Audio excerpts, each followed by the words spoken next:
महान सिकंदर भारत आया। उसने एक फकीर के हाथ में एक चमकती हुई चीज देखी। पूछा, क्या है? वह फकीर बोला, बताऊंगा नहीं, बता नहीं सकूंगा। यह राज बताने का नहीं। लेकिन सिकंदर जिद पे अड़ गया। उसने कहा, हार मैंने माननी जीवन में कभी सीखी नहीं, जानकर रहूंगा। तो फकीर ने कहा, एक बात बता सकता हूं कि तुम्हारी सारी धन दौलत इस छोटी सी चीज के सामने कम वजन की है। सिकंदर ने तत्क्षण एक बहुत विशाल तराजू बुलाया और लूट का जो भी उसके पास सामान था, हीरे जवाहरात थे, सोना चांदी था, सब उस तराजू के एक पलवे पे चढ़ा दिया। और उस फकीर ने उस चमकदार छोटी सी चीज को दूसरे पलवे पे रख दिया। उसके रखते ही फकीर का पलवा नीचे बैठ गया और सिकंदर का पलवा ऊपर उठ गया, ऐसे कि जैसे खाली हो। सिकंदर किम कर्तव्य विमूढ़ हो गया। झुका फकीर के चरणों में और कहा, कुछ भी हो, नतमस्तक हूं, लेकिन राज मुझे कहो। फकीर ने कहा, राज कहना बहुत मुश्किल है, कहा नहीं जा सकता, इसलिए नहीं कह रहा हूं। लेकिन तुम झुके हो, इसलिए एक बात और बताए देता हूं। एक चुटकी धूल उठाई रास्ते से और उस चमकदार चीज पर डाल दी, और न मालूम क्या हुआ कि फकीर का पलवा एकदम हल्का हो गया और ऊपर की तरफ उठने लगा, और सिकंदर का पलवा भारी हो आया और नीचे बैठ गया। स्वभाव था सिकंदर तो और भी चकित हुआ। उसने कहा, यह मामला क्या है? तुम पहेलियों को और पहेलियां बना रहे हो और उलझा रहे हो। सीधी सादी बात है, कहना हो कह दो, न कहना हो न कहो। उस फकीर ने कहा, अब कह सकता हूं। अब तुम जिज्ञासा से पूछ रहे हो, अब जोर जबरदस्ती नहीं। यह कोई खास चीज नहीं, मनुष्य की आंख है। धूल पड़ जाए 2 कौड़ी की, धूल हट जाए तो इससे बहुमूल्य और कुछ भी नहीं। सारी पृथ्वी का राज्य भी नहीं, सारी धन दौलत फीकी है। संबोधि का अर्थ होता है नरेंद्र, तुम्हारे भीतर की आंख। और कुछ ज्यादा कठिनाई की बात नहीं, थोड़ी सी धूल पड़ी है, सपनों की धूल। धूल भी सच नहीं, विचारों की धूल, कल्पनाओं की धूल, कामनाओं की धूल। धूल भी कुछ वास्तविक नहीं, धुआं धुआं है, मगर उस धुएं ने तुम्हारी भीतर की आंख को छिपा लिया। जैसे बादल आ जाएं और सूरज छिप जाए, बादल छट जाएं और सूरज प्रकट हो जाए। बस इतना ही अर्थ है संबोधि का। बादल छट जाएं और सूरज प्रकट हो जाए। तुम सूरज हो, बुद्धत्व तुम्हारा स्वभाव है,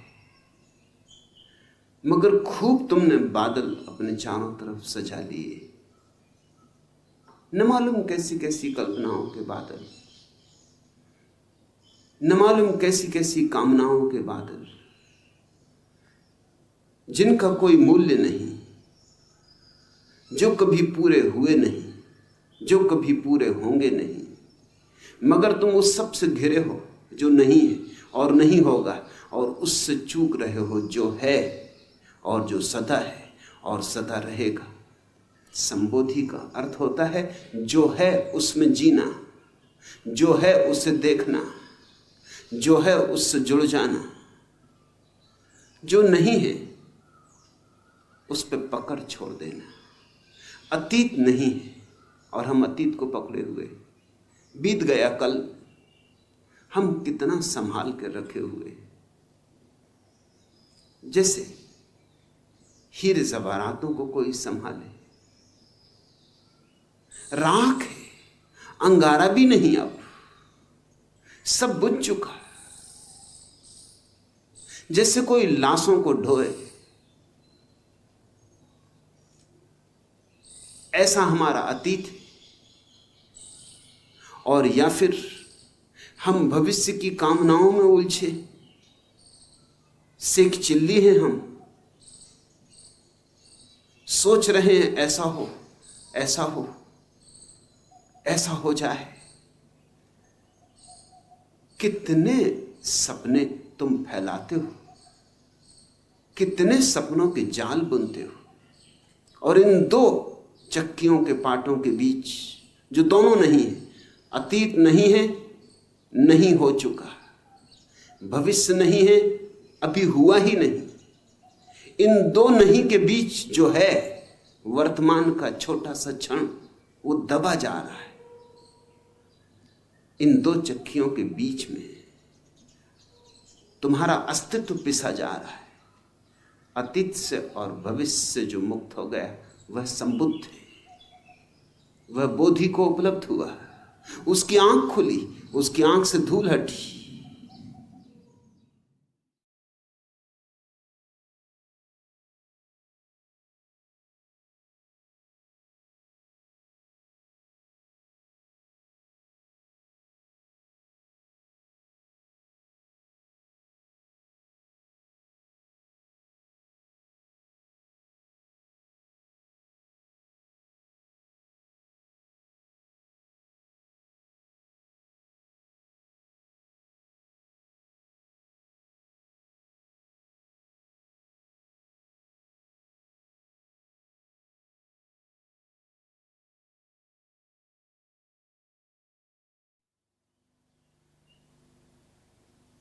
महान सिकंदर भारत आया।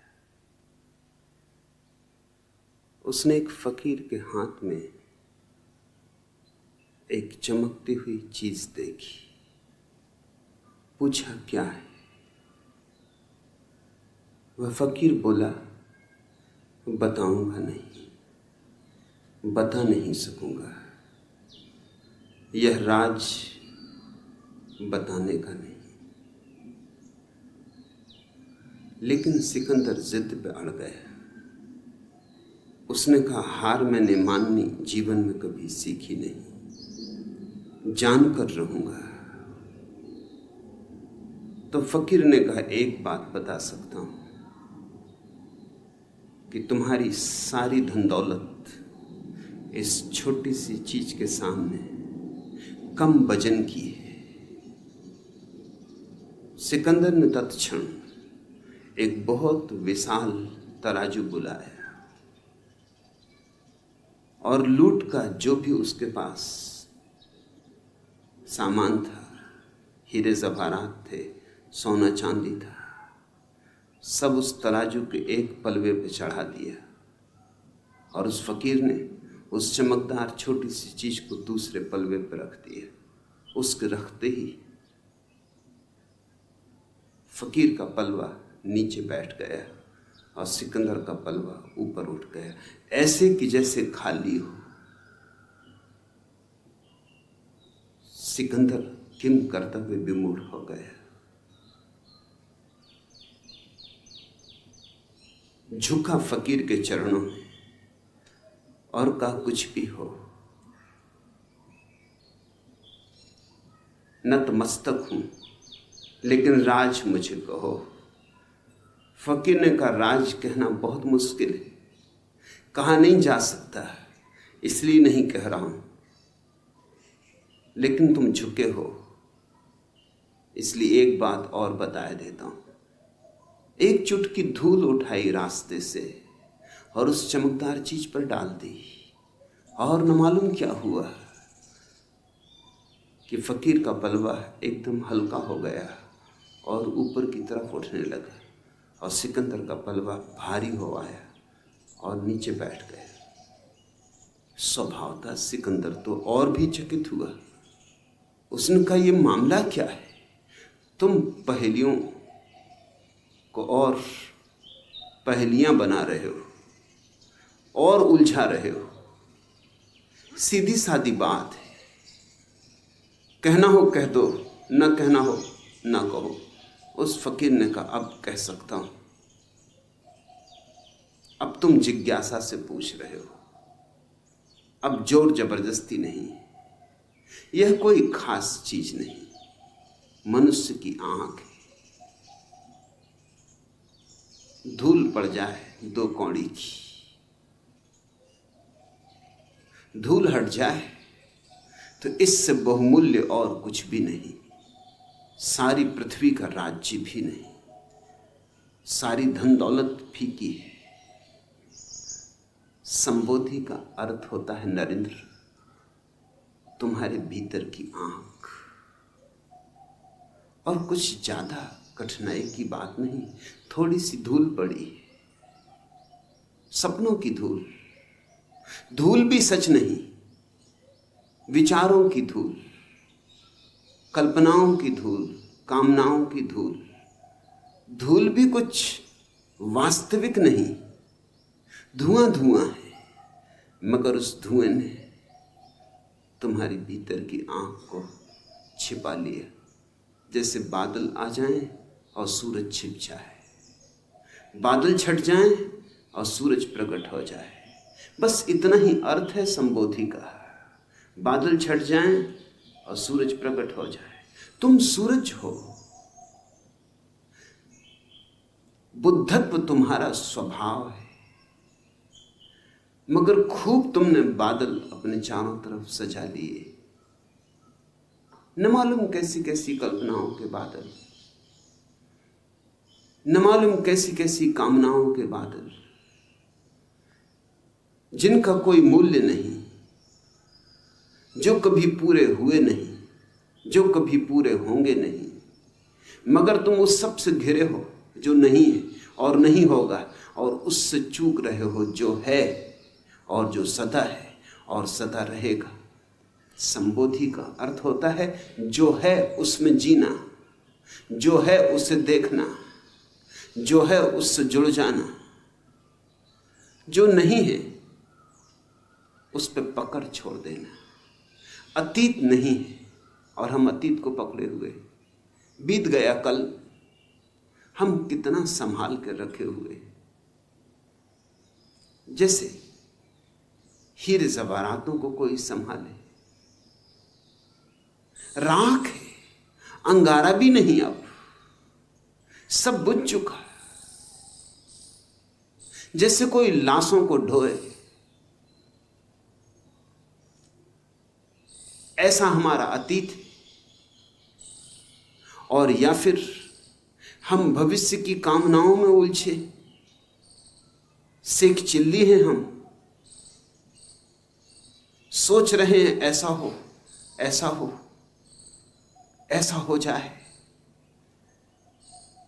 कितने सपने तुम फैलाते हो, कितने सपनों के जाल बुनते हो, और इन 2 चक्कियों के पाटों के बीच जो दोनों नहीं है, अतीत नहीं है, नहीं हो चुका, भविष्य नहीं है, अभी हुआ ही नहीं, इन 2 नहीं के बीच जो है वर्तमान का छोटा सा क्षण, वो दबा जा रहा है। इन 2 चक्कियों के बीच में तुम्हारा अस्तित्व पिसा जा रहा है। अतीत से और भविष्य से जो मुक्त हो गया वह संबुद्ध है, वह बोधि को उपलब्ध हुआ, उसकी आंख खुली, उसकी आंख से धूल हटी।